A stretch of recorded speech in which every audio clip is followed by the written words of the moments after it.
What if I told you that the incredibly expensive, beautifully packaged vitamin C serum you carefully massaged into your face this morning might have been completely dead before you even unscrewed the cap? Oh, yeah. That happens a lot more than people think. Right.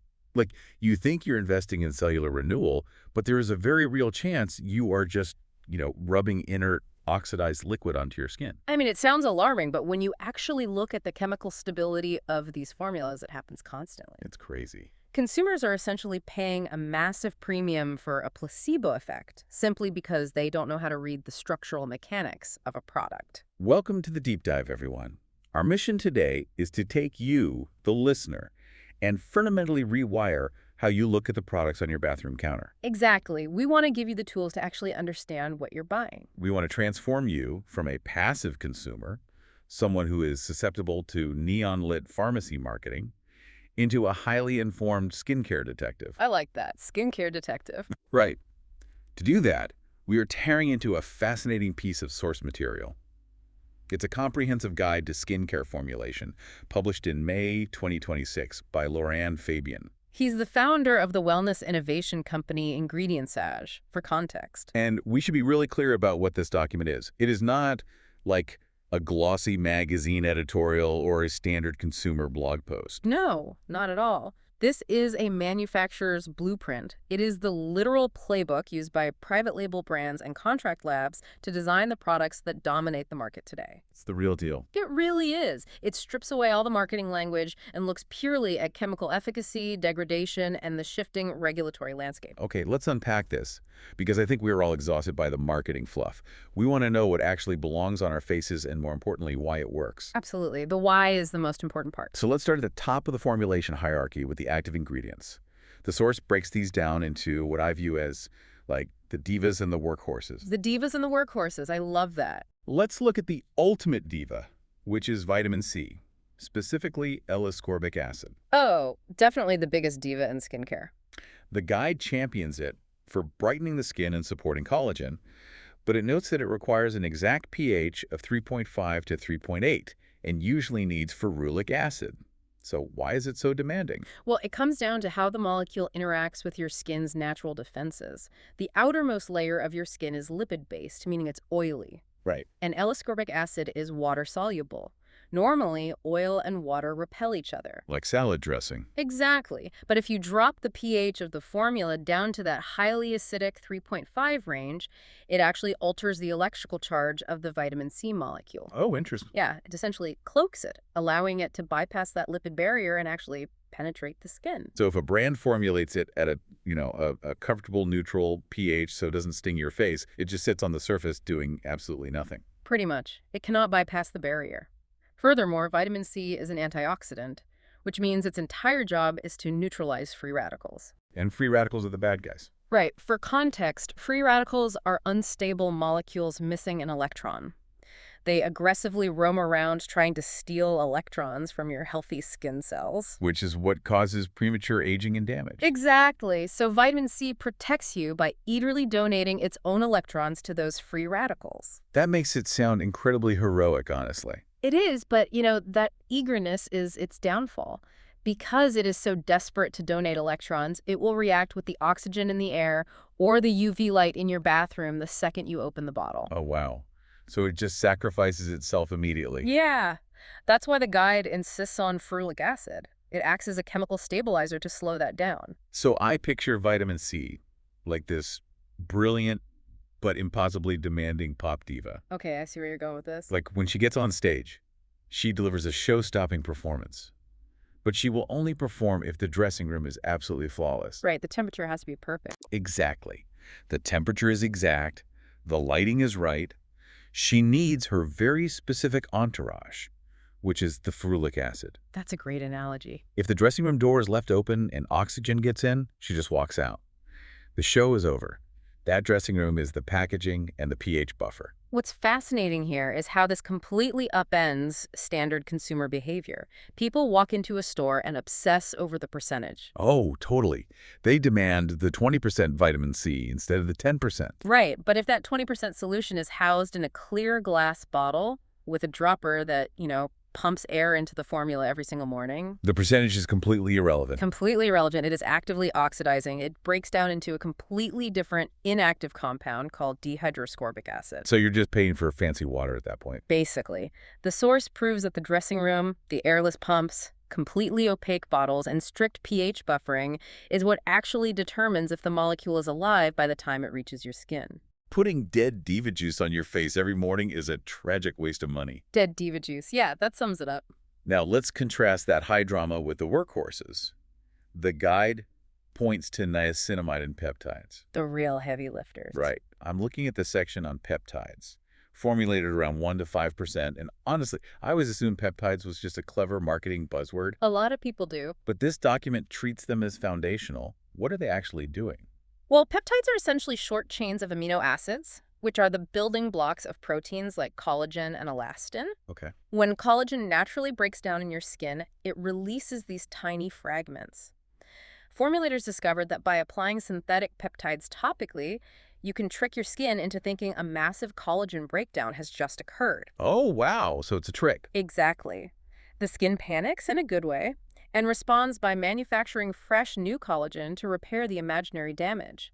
They are basically signaling molecules. So they're essentially pulling a fire alarm to get the repair crews to show up. That is a perfect way to look at it. But because they are protein fragments, they are structurally delicate. In what way? If you drop them into a highly acidic environment, say, if you apply your low pH vitamin C diva and immediately follow it with a peptide serum, the acid can denature the peptide. Denature?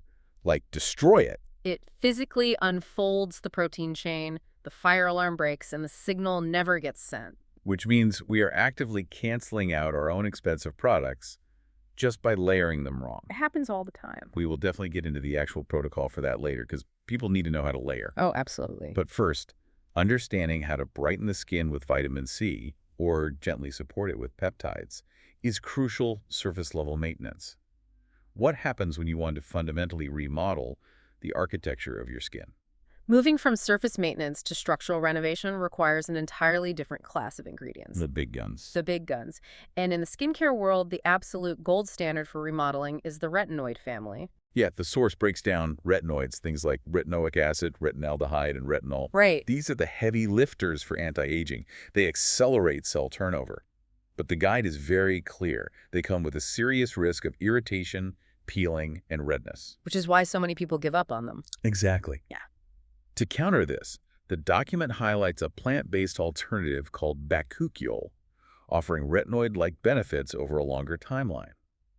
But how does a plant extract manage to mimic a hardcore lab-synthesized retinoid? It is a brilliant quirk of biology, honestly. Retinoids work through a very aggressive mechanism. They don't just sit on the skin, they bind to specific receptors inside your skin cells and literally alter gene expression. Wait, they alter your genes? Gene expression, yeah. Sound. They forcefully instruct older, sluggish cells to behave like young, healthy cells. That sounds intense. It is. That rapid acceleration is a massive shock to the cellular system, which triggers the acute inflammation, redness, and peeling you mentioned. The dreaded retinol uglies. Yes, the retinol uglies. Bakuchiol, on the other hand, is derived from the babshi plant. Okay. It has a completely different chemical structure than a retinoid, so it does not bind to those specific retinoic acid receptors that cause the acute shock. So it avoids the alarm bells. Exactly. However, clinical studies show it manages to activate the exact same cellular pathways that stimulate collagen production and decrease melanin synthesis. So it's basically taking a back door into the same genetic control room, completely bypassing the security guards that trigger the inflammation alarm. That's a perfect way to visualize it. It achieves the same gene-regulating endpoints without the cellular trauma. But that leads me to a big question, though. Sure. If retinoids require all this careful dosing, and you have to suffer through weeks of your face literally peeling off, why wouldn't brands and consumers just exclusively use bakuchiol? It's a fair question. I mean, the source says it works. Is the industry just impatient, or is the payoff with actual retinoids really that much better? Well, if we connect this to the bigger picture, it is always a trade-off between the depth of clinical results and skin tolerance. Okay.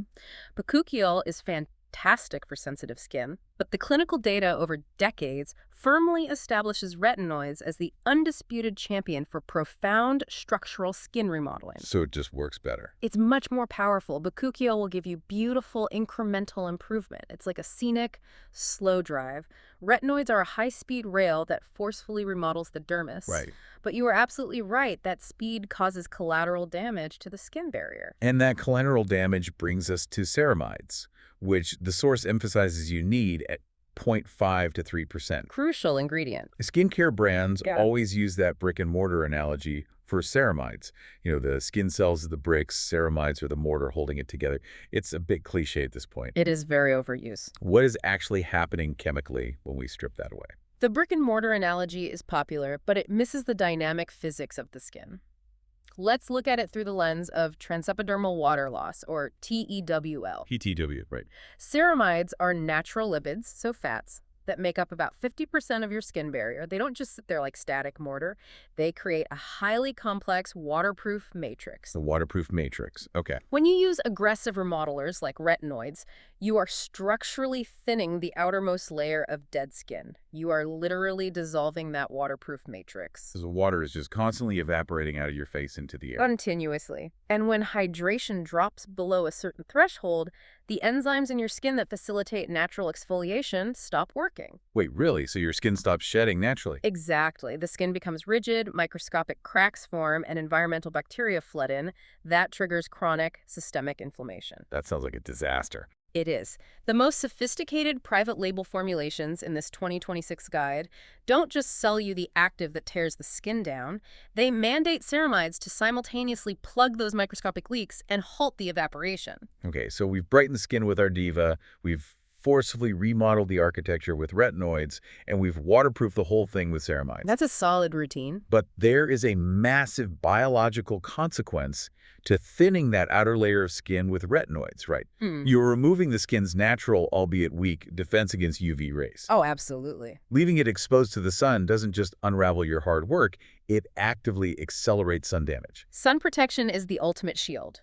Without it, you are essentially driving a newly painted car through a hailstorm. Ouch. The guide outlines the standard SPF 30 to 50 range, highlighting the differences between mineral filters like zinc oxide and chemical filters. Right, the two big categories. Exactly.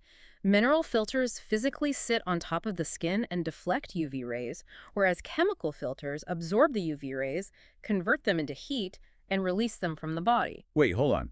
If chemical sunscreens absorb UV rays and convert them to heat inside the skin, isn't trapping heat in my face a terrible idea if I already have low-level inflammation from using my retinoid? It is a very common concern, and it makes sense logically. It sounds like adding fuel to the fire. Right, but the amount of heat generated by chemical filters is microscopically small. It does not raise the core temperature of the skin in a way that would trigger a macro-inflammatory response. Okay, that's a relief. However, chemical filters themselves can be irritating to compromised barriers simply due to their molecular structure. That is why the source notes zinc oxide is brilliant for highly sensitive or retinoid-treated skin. Because it just sits on top. Yes, but structurally, zinc is a thick, chalky mineral, making elegant, sheer formulation incredibly difficult. Nobody wants that white cast. Exactly. That structural challenge is massive for formulators. That structural challenge is fascinating. But the conversation about sunscreen in this document quickly scales up into something much bigger. It really does. Lauren Fabian maps out the consumer trends of 2026, and here's where it gets really interesting. Yeah, this is my favorite part of the report. The entire industry is being forced into an era of hyper-transparency. Consumers are demanding granular labeling, independent third-party testing, and there is a massive push for AI-driven, personalized routines. It is a complete paradigm shift. I mean, for decades, the skincare industry ran on aspirational marketing. On vibes. Pure vibes. You bought a feeling. You bought the lifestyle, the model on the billboard.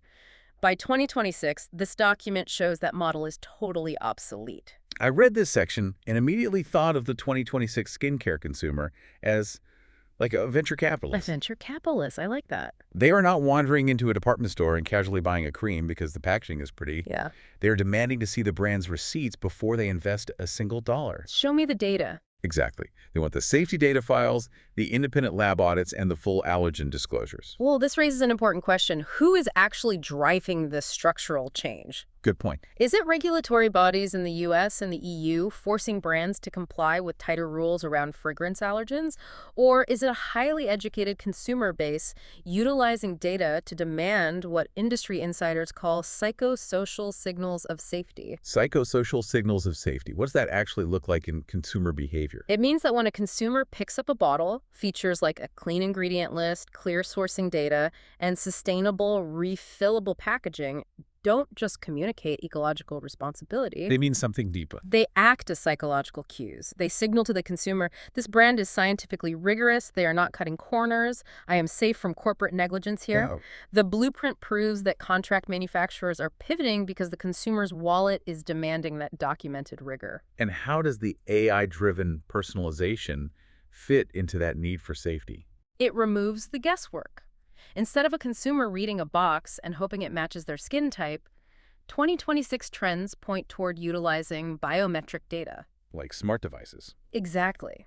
Consumers are swabbing their skin to sequence their unique localized microbiome, or using smartphone attachments to measure hydration levels in real time. That is wild. And that data is fed into an algorithm that custom compounds a formula specifically for their biological baseline on that exact day. Which perfectly bridges into the push for microbiome-friendly formulations. Yes, exactly. People are finally realizing that nuking their face with harsh cleansers destroys the natural, healthy bacteria that are supposed to protect them. It's about working with the skin, not against it. So, armed with all this knowledge about chemical charge, barrier repair, and AI data, you, our listener, now have the tools to pick the right products. But how do you actually apply them without causing an active ingredient traffic jam on your face? Having the right ingredients is only half the battle. If you apply them in the wrong sequence, you negate their efficacy. Or worse, invite severe chemical burns. Which is why Section 4 of this guide is the absolute holy grail. It lays out the actual protocol. Is step by step. First, label literacy. The INCI list, the International Nomenclature of Cosmetic Ingredients. I know the general rule is that ingredients are listed by predominance, but where do things get murky? The predominance rule generally applies to anything over a 1% concentration. Okay. Below 1%, brands can list ingredients in any order they want. So if a brand advertises a miracle peptide serum, and the peptide is listed way down at the very bottom, right next to the preservatives, you are basically buying a bottle of water and thickeners. So they sprinkle a tiny bit in so they can put it on the label. Exactly. The active has just been fairy dusted in for marketing purposes. You also need to look out for hidden red flags like formaldehyde-releasing agents. Formaldehyde, like embalming fluid. Yes. Where on the back of my bottle should I be looking right now to see if I'm a victim of this? Look toward the very end of your ingredient list for names like DMDM, hydantoin, or imidazolidinyl urea. Let me guess, nobody can pronounce them. Barely. These are cheap preservatives that slowly release tiny amounts of formaldehyde over time to prevent mold growth in the product. That sounds terrifying. Well, regulators deem them safe in trace amounts, but for a consumer seeking those psychosocial signals of safety we talked about, they are massive red flags for a brand cutting corners on formulation costs. So label literacy is step 1. Step 2 is layering.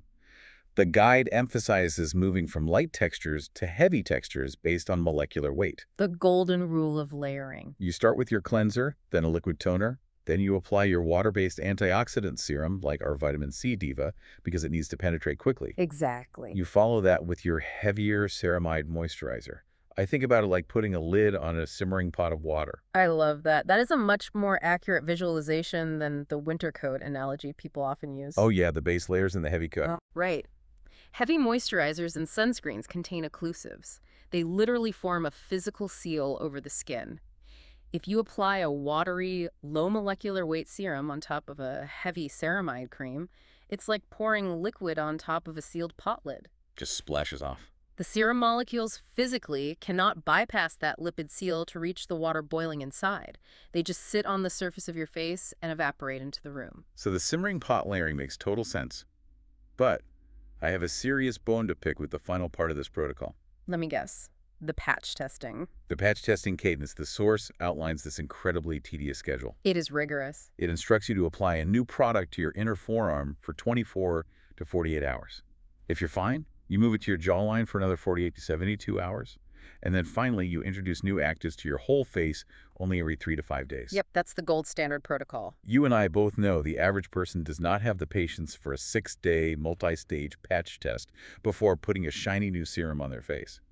People want immediate gratification. Oh, it is entirely counterintuitive to human psychology. Nobody wants to wait a week to use a product they just spent $80 on. Literally nobody. But we have to ground this in the biological reality of the transepidermal water loss we discussed earlier. The structural waterproofing? Yes. This strict cadence is an exercise in crisis aversion. How so? If you introduce a strong retinoid or a high-concentration vitamin C to your entire face on day 1 and your barrier cannot handle the pH drop, you trigger an acute inflammatory cascade. The alarm goes off everywhere. The waterproofing dissolves, your face swells, it flakes, and bacteria rushes in. Rebuilding a compromised, inflamed skin barrier does not take 6 days. It takes way longer, right? It takes weeks, sometimes months, of babying your skin, dealing with intense physical discomfort, and spending even more money on soothing barrier repair creams. So the 6-day wait is incredibly annoying, but it's basically an insurance policy against a month of your face physically feeling like it's on fire. Exactly. The testing protocol sounds tedious, but the biology of cellular recovery is significantly more punishing. So what does this all mean? We started this deep dive walking into a chaotic, neon-lit pharmacy, completely overwhelmed by screaming marketing claims. It's a lot of noise. But looking through Laurent Fabian's 2026 blueprint, the noise just falls away. It falls away because you are no longer distracted by the front of the bottle. You are evaluating the structural mechanics of the formula. You are now equipped to navigate that aisle or evaluate a new online brand, not as a marketer's dream target, but as an informed scientist. A skincare detective. Exactly. You know that if you want vitamin C to actually bypass your lipid barrier, you are checking the pH levels and demanding opaque, airtight packaging. Right. You know how to scan an INCI list to ensure the actives aren't just fairy dusted at the bottom. You know to check for cheap formaldehyde releasers, and you understand that if you are going to aggressively alter your gene expression with retinoids, you must supply the ceramide waterproofing to stop the moisture from evaporating. You've moved from blindly hoping a product works to understanding the exact chemical pathways of why it will. And as we look at where this is all heading, based on the 2026 trends, I want to leave you with a final thought to mull over. Okay. The industry is shifting massively toward microbiome-friendly formulations, utilizing prebiotics, probiotics, and postbiotics to support the invisible ecosystem living on our faces. It's a huge trend. So consider this.